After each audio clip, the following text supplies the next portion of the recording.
generosidade, tirar esse tempo aí para participar com a gente. Sei da sua Obrigado. agenda, corrida.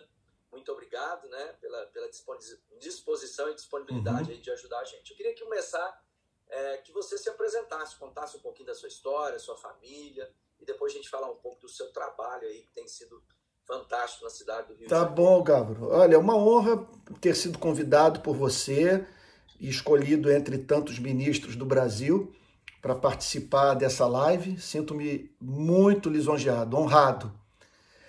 Bom, eu sou nascido no Rio de Janeiro e, com 20 anos eu passei por uma experiência de conversão à fé cristã, de forte conteúdo, eu diria, emocional, metafísico e tal. E aí, ao ficar fascinado com as respostas do cristianismo para as minhas questões intelectuais de momento, eu decidi consagrar minha vida à pregação do Evangelho. Então, eu fui ordenado pela Igreja Presbiteriana do Brasil, plantei uma igreja em 1992, onde até hoje eu trabalho. Em 2007, dei início a uma organização não governamental filiada ao Departamento de Informação Pública da ONU, o RIDPaz, que tem como meta a defesa dos direitos humanos no Brasil, com foco mais especial em redução de homicídio, né? Então, hoje eu exerço essas atividades. Eu trabalho na Igreja Presbiteriana da Barra, no Rio, presido o RIDPaz e ainda atuo como jornalista, né, e escritor. Eu sou casado com a Adriane e tenho 3 filhos, o Pedro, de 29, Mateus, de 27, e a Alissa, de 10 anos, uma temporã. É isso, moro em Niterói hoje e que estrategicamente é importante para mim, porque como eu trabalho em várias áreas da região metropolitana, Niterói facilita bastante o acesso, né? É isso. E além de tudo tem uma vista linda, né, Niterói? É verdade, a vista do Rio, né? Que os cariocas dizem que é o maior privilégio do niteroense é esse, né? Que o que de melhor existe em Niterói é a vista do Rio. Não é tanto assim, mas é verdade também. Antônio Carlos, quando a gente fala dessa experiência que você diz, eu tive uma experiência que de alguma forma foi metafísica, ao mesmo tempo de compreensão intelectual, ou seja, trouxe sentido ao meu pensamento, as respostas que o cristianismo deu. Como é que foi isso na sua vida? O que você estava fazendo naquela ocasião? Olha, teve esse impacto de transformação? Eu não era uma pessoa até então intelectualmente sofisticada. Minha vida era muito simples, era dedicada basicamente ao mar, né? O amor pelas mulheres, e venho de uma família de classe média para baixo, né? Nunca fui pobre, assim, nunca passei fome, mas a gente viveu assim com muita simplicidade. Em casa que não tinha telefone, geladeira, televisão preto e branco. Quando a Polícia Federal mandou meu pai trabalhar na fronteira com o Paraguai, com a Argentina, nós chegamos a morar numa casa que o banheiro era do lado de fora, né, de onde nós, quer dizer, da casa, do corpo principal, né, do lugar onde morávamos. Mas aí então eu não tinha problemas de autoestima, não estava atravessando nenhuma crise pessoal séria, mas eu não sei bem precisar o que deu o start dessas minhas preocupações metafísicas. Eu não sei bem se o cristianismo, eu acho que o cristianismo me despertou para elas, quando em 1982 o evangelho me foi apresentado. Mas só sei que de uma forma ou de outra eu passei a me angustiar com a condição humana, com o fato de que nós vivemos uma vida incerta, dura e passageira. Nós duramos muito pouco.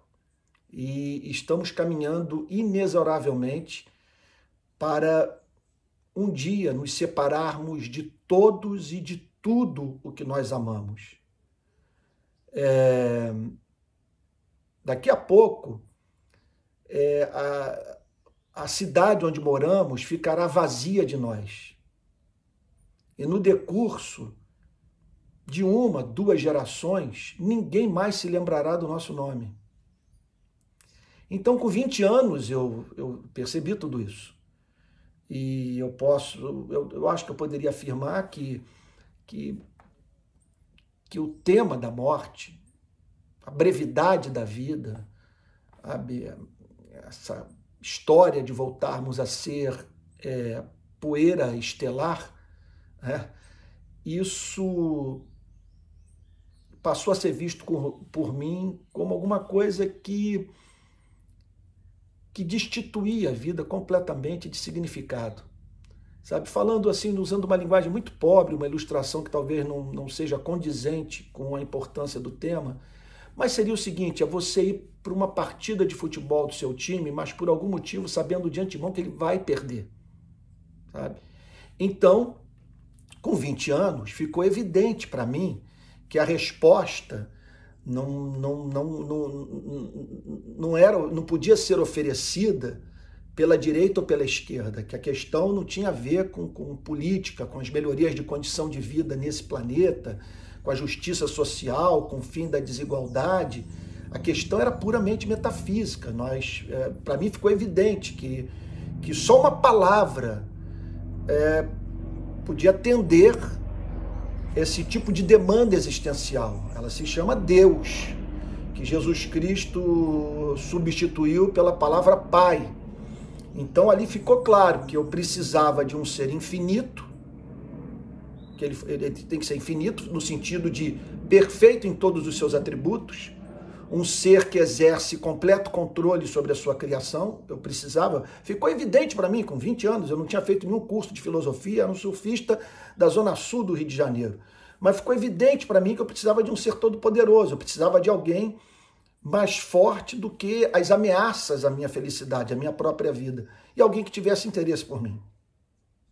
Então, eu identifiquei o cristianismo como aquele que me apresentava a única resposta, sabe? E somado a isso, a resposta para a questão moral, que essa eu fui entendendo progressivamente, de que eu não sou apenas um ser metafisicamente carente de uma referência infinita, para que minha vida tenha significado. Eu sou um ser pequeno e mau. Eu faço parte de uma espécie que é afeita à guerra, sabe? Nós temos prazer em matar o próximo, nós ignoramos a sua dor, nós convivemos com o sofrimento alheio sem muita crise e ignoramos os céus. Então ficou evidente para mim que eu precisava de perdão. Agora, onde encontrar esse perdão? Então eu me via cercado de religiões que diziam que eu tinha que trabalhar duro para conquistar esse amor. E então me foi apresentado o Evangelho. Eu conheci o Evangelho lendo as Sagradas Escrituras. E ficou evidente para mim que só havia um conceito de redenção capaz de me livrar dos meus dramas de consciência, sabe? Que é o perdão que é oferecido por Cristo. Porque se a coisa depende do meu desempenho, uma pergunta sempre haverá de pairar no ar. Sabe? O quanto de justiça me resta praticar para que eu seja aceito por Deus? Sabe? Como pagar por essa dívida? Pelo meu histórico de pessoas que eu feri. Então ficou evidente para mim que eu precisava de um Redentor. E isso me fez consagrar a vida para a pregação do Evangelho. Eu abri mão de ser jornalista e julguei que eu deveria me consagrar minha vida a essa obra. Inicialmente eu pensei que eu funcionaria bem sendo um articulista cristão, que disseminasse os valores do cristianismo na sociedade. Depois eu cheguei à conclusão, convencido pelo reverendo Antônio Elias, que era o pastor da época, que eu poderia servir de uma forma mais ampla, me tornando ministro do Evangelho. Eu acho que ele estava certo, sabe? Eu penso que eu consegui alcançar bastante gente em razão dessa escolha, que hoje me traz muito sofrimento, né? Para ser franco. Bom, você falou sobre essa questão da brevidade da vida, necessidade desse redentor. Você acha que nesse momento histórico que nós estamos vivendo, diante da constatação da mortalidade humana, principalmente por conta da pandemia, dessa situação que nós estamos vendo, isso fica mais evidente, a sociedade está mais aberta para ouvir essa mensagem? Como é que você tem visto esse momento histórico que nós estamos vivendo? Ô Gávaro, olha, o livro de Apocalipse, ele não nos dá muita esperança com relação a esses sinais da providência divina, porque isso é um sinal da providência divina. Eu não posso atribuir algo que remete mais de 2 bilhões de pessoas para dentro de casa, algo que interrompe a vida de centenas e milhares de seres humanos nas mais diferentes nações, como alguma coisa que aconteceu à revelia da vontade divina. E Deus está olhando com perplexidade, tanto quanto você e eu, para essa pandemia. Agora, ela é aquela história, o sol que amolece a cera endurece o barro. Então, essa pandemia ela não vai atuar de uma forma uniforme, homogênea na vida de todos os seres humanos. Alguns vão tirar proveito, alguns vão ter essa experiência, eu chamaria da formação desse senso de criaturidade. Se sentirão metafisicamente pequenos, passarão a fazer perguntas à vida, sairão em busca do sentido da sua existência. E pode ser, então, que nesse processo eles encontrem o Criador, enquanto que outros vão ficar mais revoltados ainda, vão dizer que não há providência, que nós estamos entregues ao acaso, às forças cegas. É claro que essa pandemia nos remete para aquele tema que foi tão importante na minha conversão, quando eu tinha 20 anos, o tema da morte. Agora, os seres humanos, consciente ou inconscientemente, eles estão dedicados à tarefa de não encararem esse fato. Sabe? Eles fazem de tudo para não ouvirem a voz do seu coração. Por isso que essa pandemia causa muita angústia, porque a pessoa tem que ficar dentro de casa. E ficar dentro de casa significa ela manter contato consigo mesma, ela ter que se ouvir. Como disse Blaise Pascal, o problema do homem consiste na sua incapacidade de ficar no seu quarto. Ele tem que sair, ele tem que fazer guerra. Pascal chega ao ponto de dizer, quando ele sai para caçar, ele não quer a presa, ele quer caçar. Ele quer se manter entretido com algo que o impeça de ter contato consigo mesmo. Porque se ele tiver contato com sua própria alma, ele terá que ouvir a voz da razão. E o que a razão lhe diz quando ele olha para o seu entorno? Quando ele olha para a vida de parentes, de tios, pai, mãe, avós, amigos, que a vida é dura, curta e incerta. Então ele faz de tudo para abafar essa voz. Por isso, esse anseio pela volta dos jogos de futebol, pela abertura dos restaurantes, dos bares. O homem não dá conta da sua condição, sabe? Por isso que os que mais pensam, Algávaro, são os que mais se angustiam. Sabe, desde que, é claro, essa dedicação à reflexão não avance até o ponto dessa pessoa considerar a existência do Criador. Mas se ela parar no caminho, ficar nesse limbo em que ela pensou o suficiente da vida para perceber a fugacidade de todas as coisas, o caráter totalmente sem propósito da condição humana debaixo do sol, no universo sem Deus. Olha, eu não me surpreendo dessa pessoa se envolver com drogas. Eu não me surpreendo dessa pessoa procurar um escape, porque a realidade ela é muito dura, ela é dramática. Nós só não enlouquecemos, nós cristãos, e eu penso que nós cristãos tem isso, né? Eu acho que é um fato da nossa vida, que se nós estamos frequentando uma igreja verdadeira, Algávaro, o púlpito dessa igreja vai estar sempre nos lembrando desses grandes fatos referentes à nossa condição.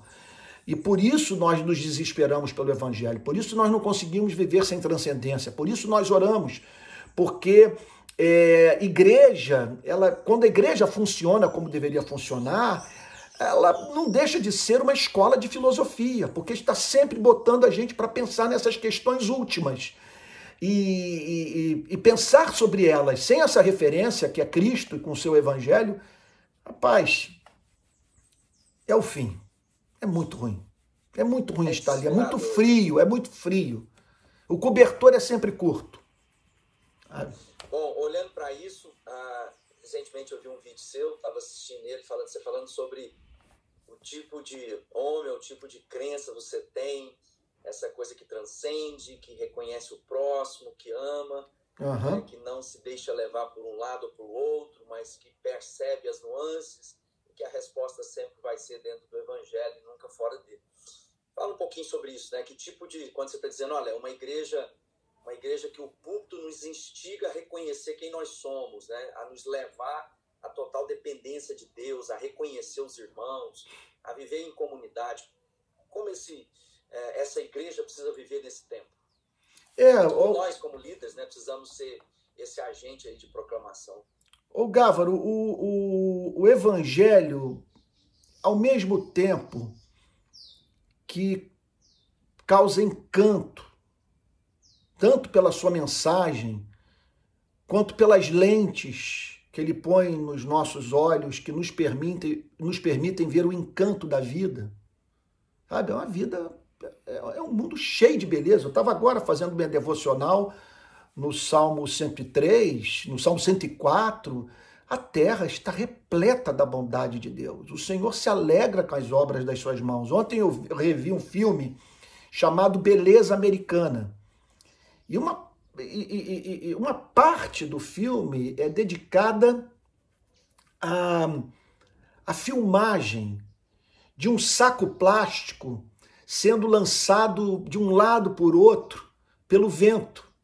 Então aquele balé produzido pela natureza, um saco plástico ali também tão assim emblemático, é uma metáfora tão forte da condição humana, como que nós somos levados de um lado e para o outro pelas circunstâncias da vida, sabe? O que nos remete também para pensar na plasticidade do ego, como que as circunstâncias vão mudando o nosso ego, vão nos formando, deformando, transformando, é uma coisa impressionante.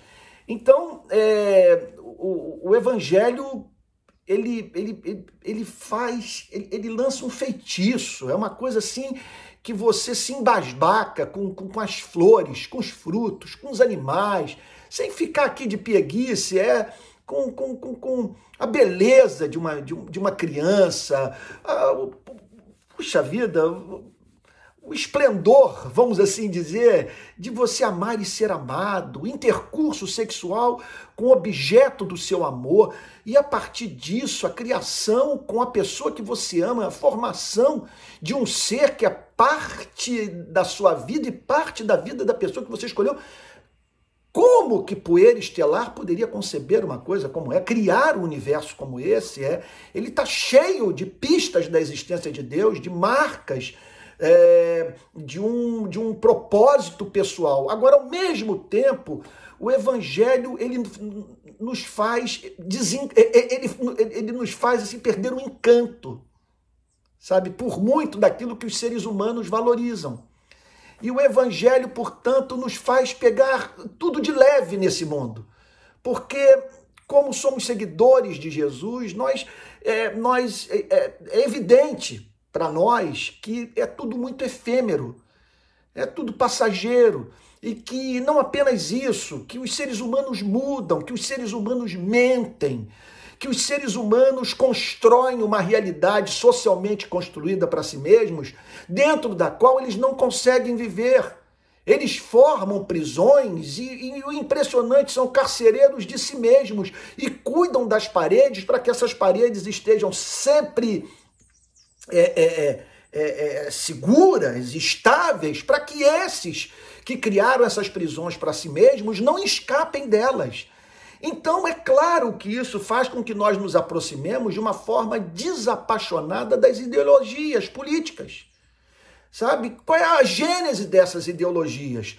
Todas fruto de homens que raciocinaram a partir do seu ethos, com seus interesses, e não apenas interesses de classe, interesses sexuais, sabe? Com os seus traumas, com as experiências vividas com os seus pais dentro de casa, com as marcas deixadas pela primeira infância, sabe? Meu Deus! Então você olha para tudo isso e você percebe que o evangelho não cabe nessas ideologias, nesses pacotes ideológicos, sabe? Você sente claustrofobia dentro desses mundos.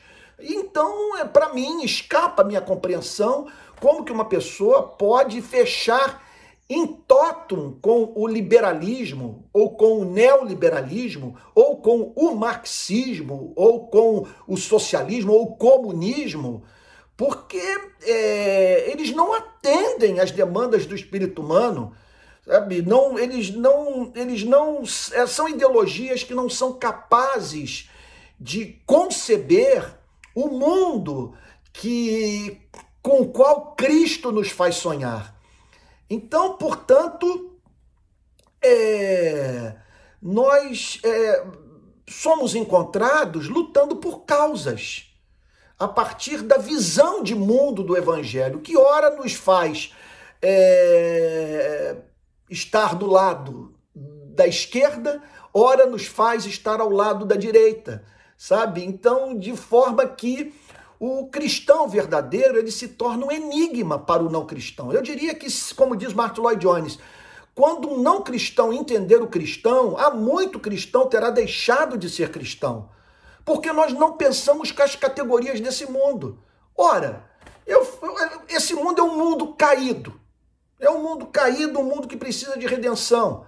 E me causa assim, perplexidade você ver cristãos defendendo a direita como se a direita não precisasse de redenção, não precisasse de reforma.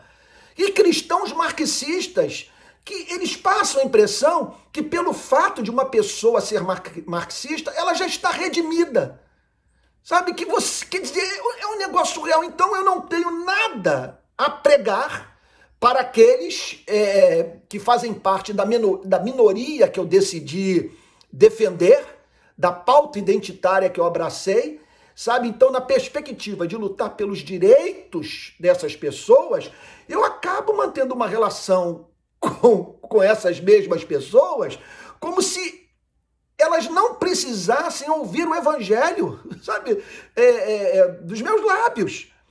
Porque, afinal de contas, eu passei a vê-las como pessoas que, em razão da opressão que sofrem, foram redimidas pelo sofrimento, pela desigualdade da qual são vítimas. Mas espera lá, sabe? Marx falava sobre luta de classe, mas a luta na classe. Na minha experiência, andando pelo Rio de Janeiro, pelo Brasil, pelo mundo, eu vejo os oprimidos oprimindo os seus pares, sabe? Todos, portanto, pecaram e destituídos estão da glória de Deus. Então eu não posso olhar para o modelo de sociedade, sabe? Às vezes eu vejo cristãos incensando o modelo americano. Como é que eu vou olhar para a sociedade americana e vou dizer que aquela sociedade não precisa de redenção?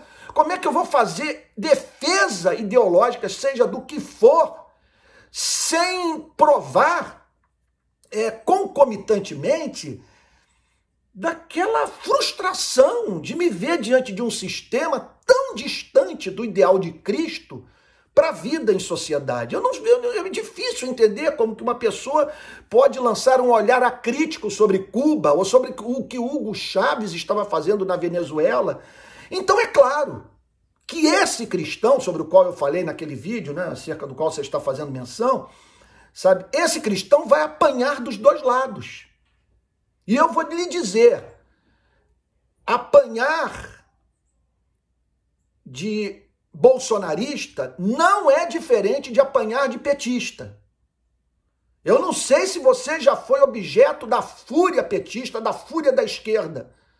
Eles usam o mesmo vocabulário, a mesma agressividade, a mesma estupidez. Basta você falar contra os seus ídolos, contra os seus santos, contra os seus cânones.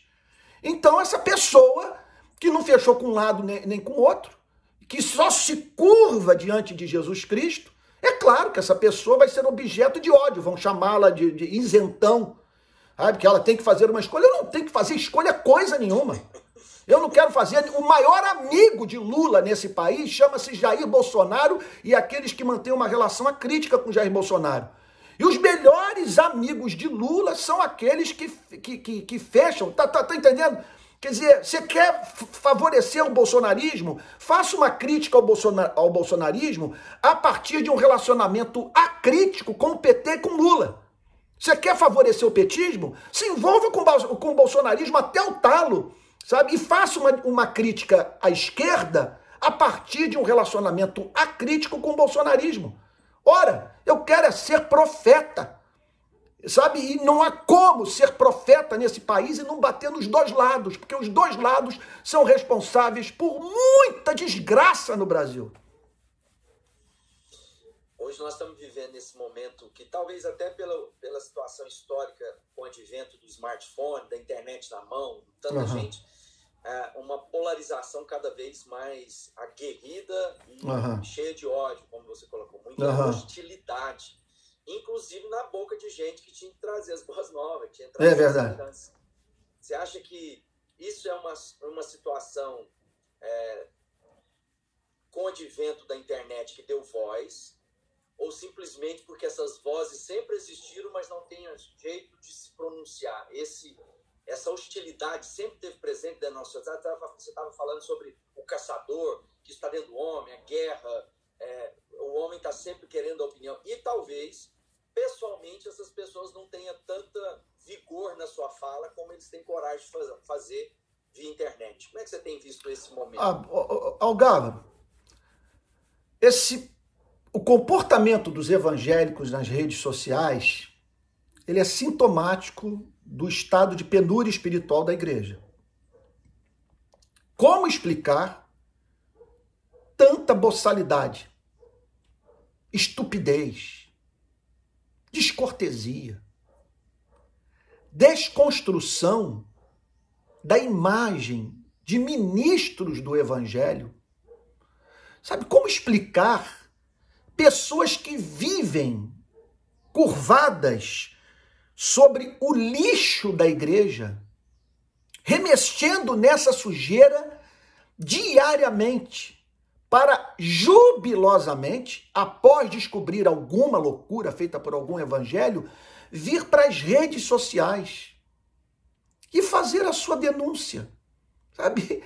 Para ganhar popularidade, sem nada a propor. Então, quando eu vejo evangélicos tratando nas redes sociais o que deve ser tratado em secreto, num telefonema, sabe? Ou, às vezes, são pessoas que moram na mesma cidade. As pessoas perderam de vista o fato de que quem chamar o seu irmão de louco expõe-se ao juízo divino. Nós não podemos brincar com a autoestima de ninguém, bem como com a reputação de irmãos nossos. Ô Gávaro, quando a sua reputação é atingida por alguém, o produto final é aqueles que acreditaram na calúnia proferida a seu respeito não extraírem nenhum benefício da sua atividade ministerial. Então está você pregando a verdade, você está revelando a beleza do evangelho, está lutando por uma causa justa e essas pessoas são refratárias a tudo que você diz em razão de calúnia. Pergunta a você, quem propaga essas calúnias não terá que prestar contas diante de Deus por todos os benefícios que irmãos da fé deixaram de auferir do ministério de homens de Deus, que, contudo, têm pontos de vista políticos diferentes dos seus algozes? O que está por trás disso, Algava? Sem a mínima dúvida, a quantidade de pessoas cujos nomes foram arrolados nos róis de membros das nossas igrejas e que não nasceram de novo. Então, é muita gente que não é crente e gente que não vai se converter nunca. tá? Gente perversa. E outra coisa, quando uma pessoa se mantém ligada a uma igreja sem a experiência da conversão, aquela ética se volta contra ela. Ela passa a desejar o que é proibido e projetar na vida do próximo os seus conflitos morais. Sabe? Você lidar com a lei é uma desgraça sem a obra de regeneração. Sabe? Moisés enlouquece qualquer um. E Jesus Cristo é uma praga para aquele que não conheceu o seu evangelho, que não teve o encontro com Cristo Cordeiro. Agora, há aqueles que nasceram de novo, mas que pararam onde começaram e não são advertidos pelos seus pastores, desde que estejam fazendo críticas àqueles dos quais os seus pastores divergem ideologicamente. Então, é um pecado gravíssimo. Às vezes eu vejo pessoas escreverem coisas ao meu respeito que eu digo o seguinte: meu Deus, o negócio é tão sem sustentação, é tão fraco, é tão infantil, que se eu fosse dar uma resposta, eu faria, eu arruinaria com a imagem desse irmão.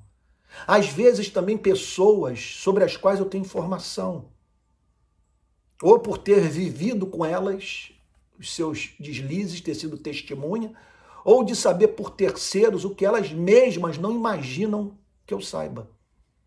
E fico calado. Já teve caso de eu ligar para a pessoa e dizer o seguinte: irmão querido, tira isso que você acabou de afirmar. Às vezes uma coisa que não tem a mínima relação comigo. Porque isso é péssimo para a sua imagem pública. Agora eu vou aproveitar, sabe, desse deslize para humilhar a pessoa publicamente. Então eu penso que é chegada a hora de nós pararmos para pensar sobre a ética do uso das redes sociais. Sabe? Há uma geração aí de gente que está ganhando popularidade mediante essa atividade que faz com que essas pessoas humilhem, especialmente ministros do Evangelho. Ou então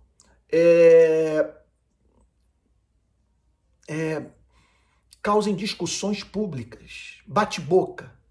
E eu me lembro de Lutero falar algo muito interessante a respeito, que essas discussões, não obviamente as das redes sociais, né, século XVI, mas que esse tipo de contenda, em geral, atrai a atenção dos homens, da mesma maneira que uma briga de cachorro atrai a atenção das pessoas. A briga de cachorro. Ninguém vai ser edificado, ninguém vai se encher do Espírito Santo, e se surgir um nódulo maligno numa parte aí do corpo qualquer, sabe, o tema discutido não vai servir de consolação para ninguém. Tudo uma grande perda de tempo, e dessas palavras frívolas, essas pessoas terão que dar conta naquele grande dia. Aí eu sei que deve ter gente falando o seguinte: mas Antônio, nós vemos que, muito embora você não discuta com ninguém, não tem registro de discussão minha em rede social, eu tomei a decisão de ficar calado, e na maioria das vezes, 99% das vezes, eu não corto pessoas, eu deixo elas me insultarem mesmo nas minhas redes, sabe? Mas pode ter alguém dizendo: mas e a forma como você se dirige ao presidente da República? Eu não tenho alternativa. Estou fazendo com ele o que eu fiz com o Eduardo Paz, com o Sérgio Cabral, com o Pezão, com Alckmin, o que eu fiz com Lula, com Dilma. Errou. Eu tenho que vir a público e usar das armas que eu tenho. Eu tenho uma ONG, eu tenho esse apoio extraordinário dos meios de comunicação e uso disso para denunciar o que precisa ser denunciado.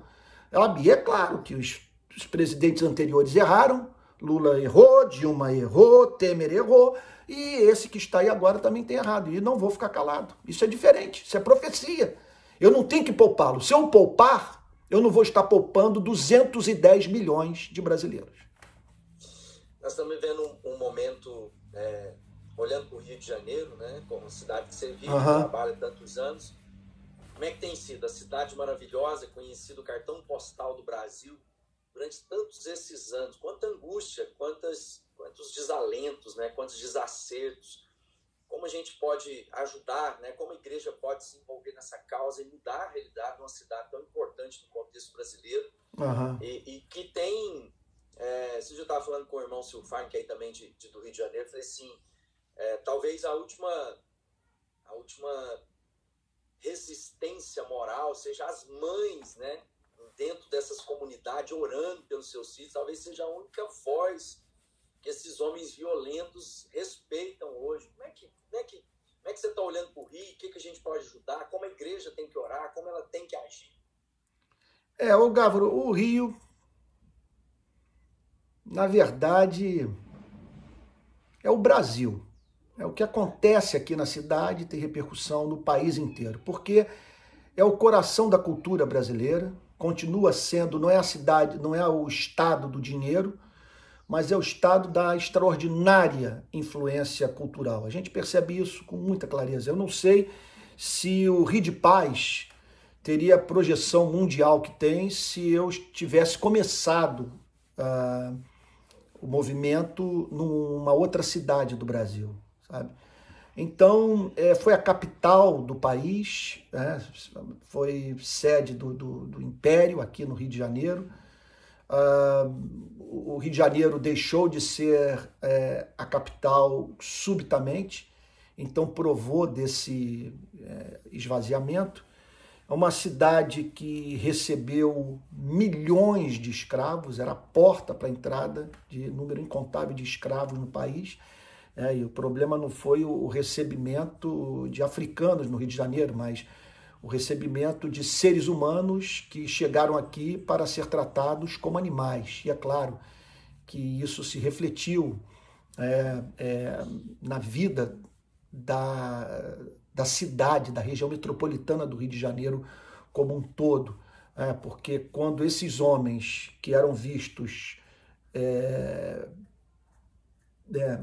como propriedade de um outro, quando eles ganharam a sua emancipação, não houve quem pensasse em termos de políticas públicas para os escravos libertos. Simplesmente eles foram lançados às feras. Essa é a razão pela qual o nosso sistema prisional tem cor, bem como as nossas favelas. É um massacre histórico, uma dívida social monumental que esse país tem com esses cidadãos brasileiros que estão descendentes de escravos que para aqui vieram. Então, uma cidade também que recebeu um contingente absurdo de nordestinos. Tem favela aqui no Rio de Janeiro que é um enclave do Nordeste. Sabe?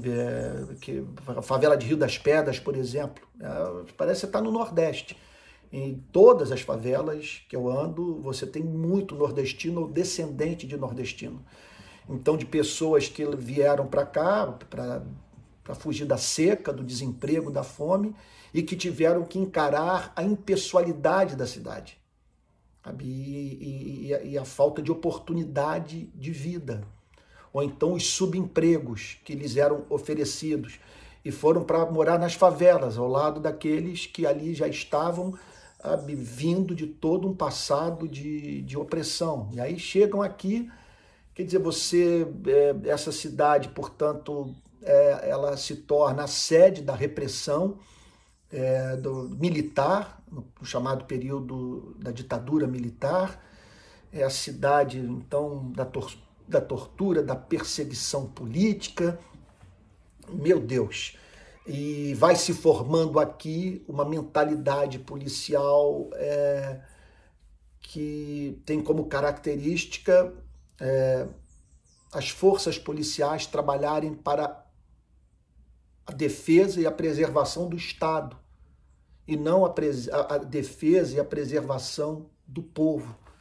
Não é uma polícia que historicamente serve à sociedade. Tanto é que o número de autos de resistência é o maior do Brasil. A quantidade de gente morta e de policiais também mortos. Então é um Estado que dependeu muito do petróleo, é um Estado que, portanto, isso foi um equívoco.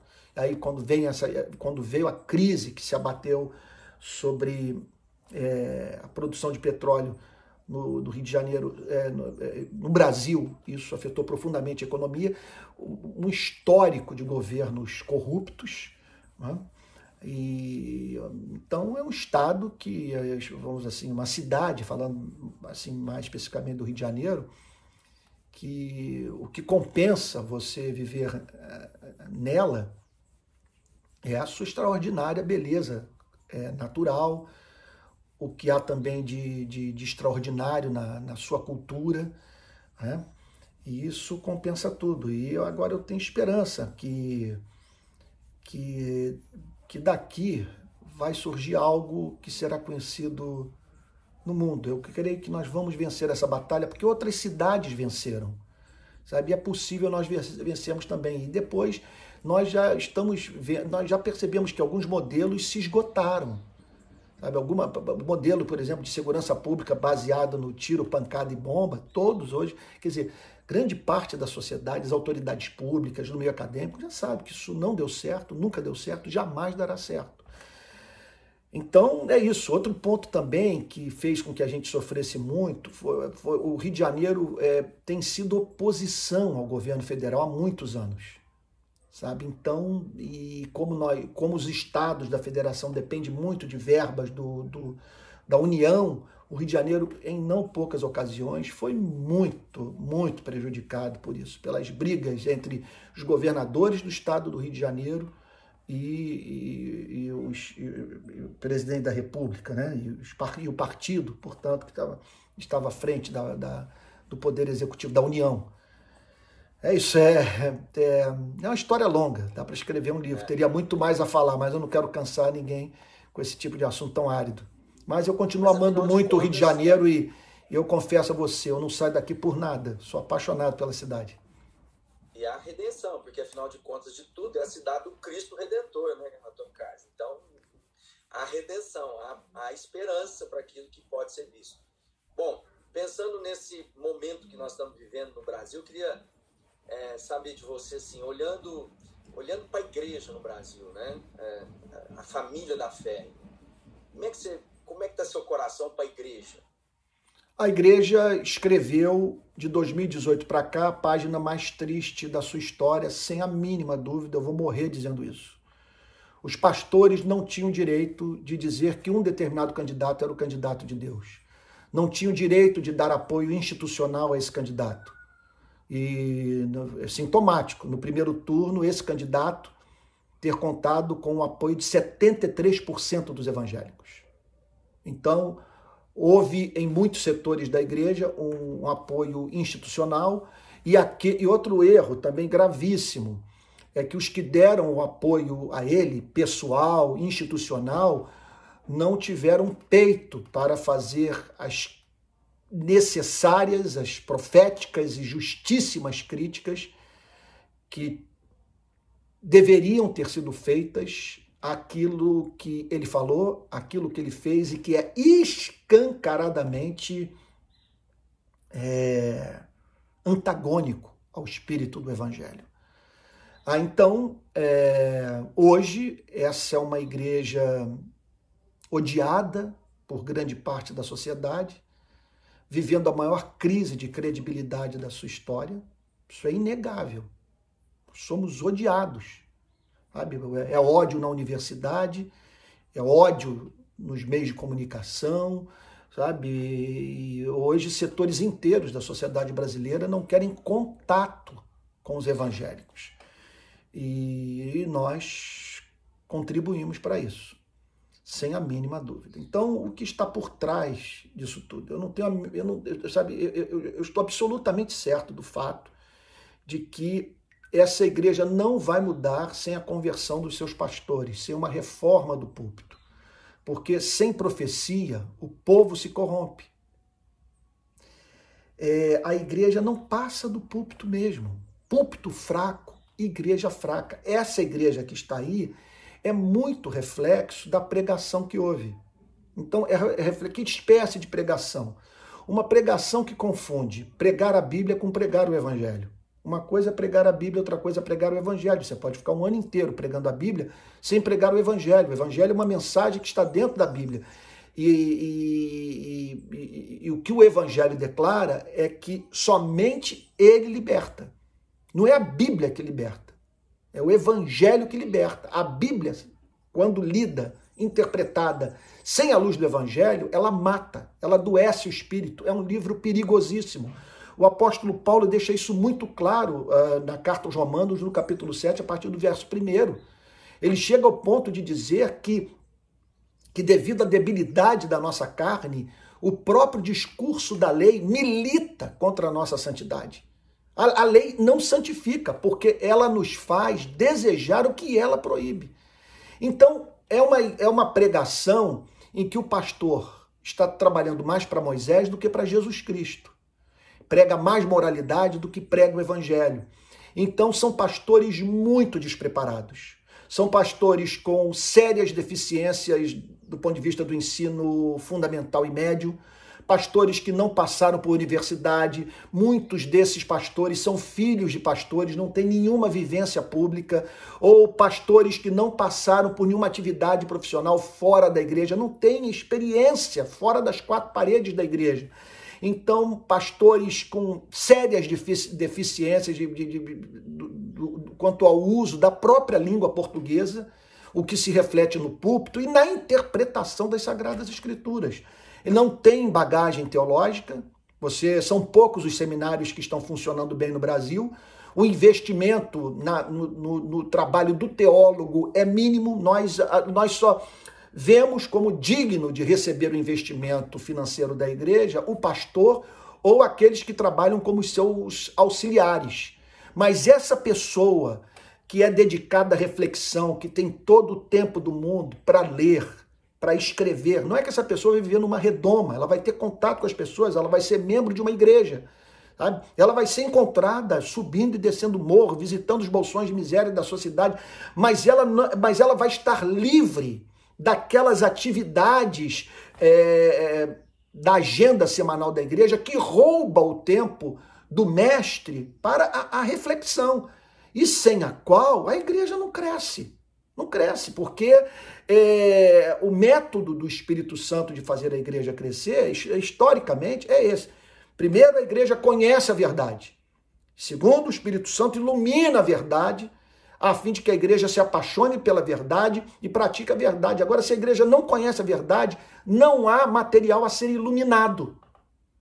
Sabe? O Espírito Santo não tem o que iluminar, porque a verdade é que liberta, quando aplicada pelo Espírito de Deus.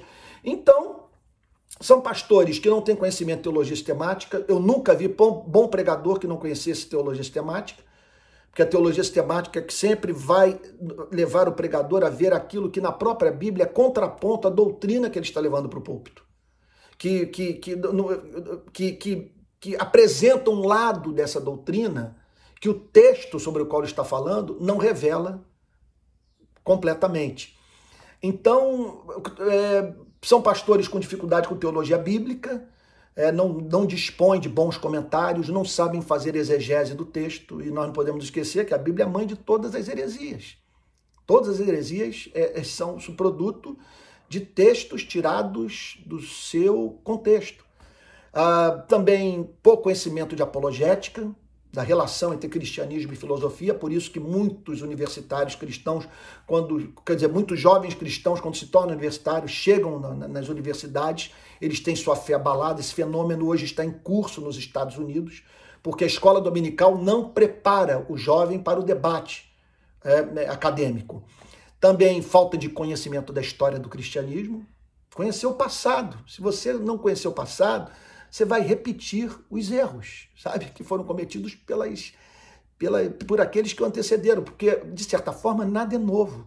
Nada é novo. Tudo. Peste, não é a primeira vez que a igreja tem que enfrentar uma peste e lutas políticas, cisões em razão também de teorias político-econômicas e por aí vai. Nada é novo. E se a igreja conhecesse a sua história, não estaria repetindo erros que já foram encarados pelas gerações passadas. E também uma igreja pouco conhecedora da ética cristã, sabe? Que não sabe lidar com conflitos éticos para os quais nem sempre você tem um texto prova. Você vai ter que trabalhar, como o caso dessa menina de 10 anos que foi estuprada. É uma tragédia completa. Os médicos dizendo que se ela levasse a gravidez adiante, ela morreria, que ela poderia morrer. Do outro lado, um bebê feito à imagem e semelhança de Deus. É um negócio assim terrível, terrível, difícil de você avaliar, de cortar o coração. É uma história que me feriu muito, sabe? O dorama da menina, a morte do bebê, o comportamento da igreja, um caos total, sabe? O sofrimento dos pais, meu Deus do céu. E muitas vezes a igreja não tem tato, não sabe se aproximar. Olha, são pastores que não recebem salário da igreja, na verdade, eles são comprados pela igreja. Igreja é o banco pautando o púlpito, é o banco dizendo o que o pastor deve pregar, isso é uma vergonha. Então é muito isso de pastores que não querem se indispor com os mais ricos. Então é impressionante como pessoas ricas, bem-sucedidas, elas ascendem com muita rapidez a cargos de liderança na igreja. E nem sempre a pauta do rico coincide com a pauta dos cristãos mais pobres da igreja. E a riqueza, ela tem a tendência de deformar o caráter humano. Não é à toa que Jesus falou: é mais fácil um camelo passar pelo buraco de uma agulha do que um rico entrar no reino dos céus. No reino dos céus, é evidente que o fenômeno não é rico frequentar a igreja, o fenômeno é rico se converter. Quando se converte de fato, é uma bênção, é um instrumento extraordinário nas mãos de Deus. Mas rico, cheio do Espírito Santo, sabe, rico que se faça pobre para enriquecer a muitos. Quantos casos nós conhecemos por aí, sabe? Então, é uma igreja que precisa de uma reforma no púlpito, precisa investir em seminários teológicos, embora a formação acadêmica não seja panaceia. É uma igreja que ela precisa enfrentar o coronelismo, porque nós sabemos que há líderes que estão encastelados nessas igrejas, são os déspotas, a igreja, ninguém tem liberdade de se levantar contra eles, de dizer o que pensa, e eles vão passando aquele império, sabe, para os seus filhos e para os seus netos, vira um negócio de família, sabe, tem os seus acordos políticos, de igrejas com telhado de vidro, que o pastor não toca em determinados temas, porque tem medo de cair nas mãos do Ministério Público, e por aí vai, sabe? É uma igreja que herdou o que há de pior no protestantismo americano. São esses pastores que vêm pregar aqui, os livros que os nossos pastores leem são livros confeccionados nos Estados Unidos, sabe? E vindos de uma nação onde há impressionante luz e trevas que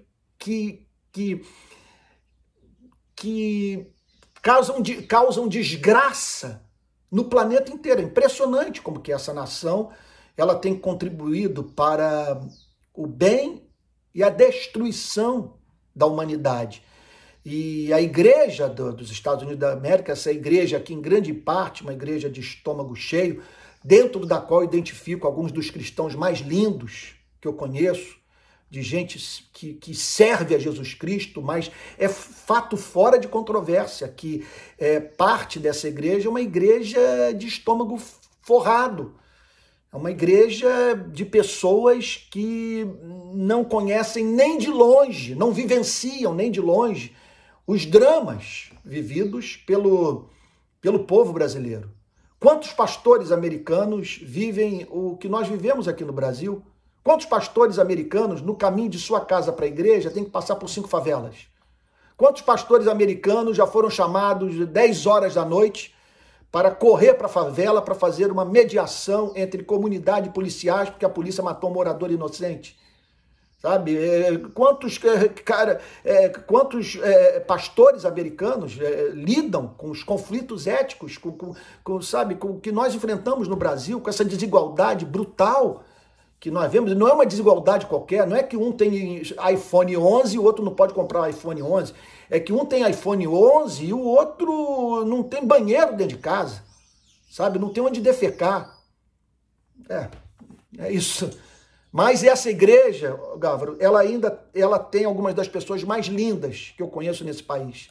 É onde eu tenho os meus melhores amigos. E é a igreja que me levou a Cristo. E se eu estou falando isso, é porque eu me sinto na liberdade de falar, porque eu estou servindo essa igreja há 38 anos e disponibilizando nas redes sociais um mundo de material gratuito.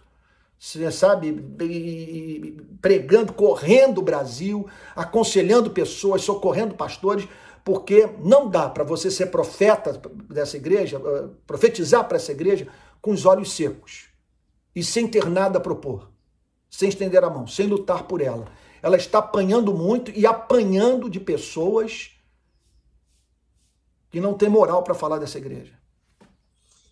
Bom, é um grande desafio, mas nosso coração crê também num Deus soberano que vai Amém. conduzir, né, Amém. a tudo aquilo que ele tem que fazer.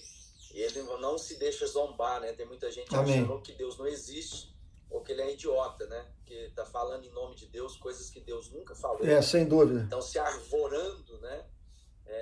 Se assenhorando de coisas onde só o Senhor Jesus Cristo pode ser Senhor absoluto na vida de cada um de nós. Amém. Então, Carlos, eu quero agradecer demais. Eu te agradeço. Muito bom. Espero que depois que passa esse período aí, você tenha uma agenda de volta para voltar ao Uberlândia para estar conosco. Vai ser uma honra. Sempre muito bom receber você e que Deus te abençoe e continue aí. Amém. E naquilo que de alguma forma nós pudermos servi-lo, naquilo que a gente puder ajudar nesse processo no Rio de Janeiro, tanto na ONG, muito obrigado, na vida da igreja local. Por favor, lembre de nós, coloque a gente aí dentro desse processo. Muito obrigado. Como família da fé. Muito obrigado, Algarve. Obrigado mesmo, querido. Que honra e obrigado por você ter sido um bom entrevistador, porque às vezes o entrevistador fala mais do que o entrevistado e você foi muito humilde. Você botou a bola na marca do pênalti para eu chutar e pacientemente me ouviu. Isso é expressão de humildade, de amor, e eu me senti muito honrado por você. Muito obrigado, meu irmão querido. Você sabe que a Igreja Sal da Terra faz parte da minha vida. Meu filho, lá em São Paulo, frequenta uma Igreja Sal da Terra. Deus abençoe. Alô, querido, Deus te guarde.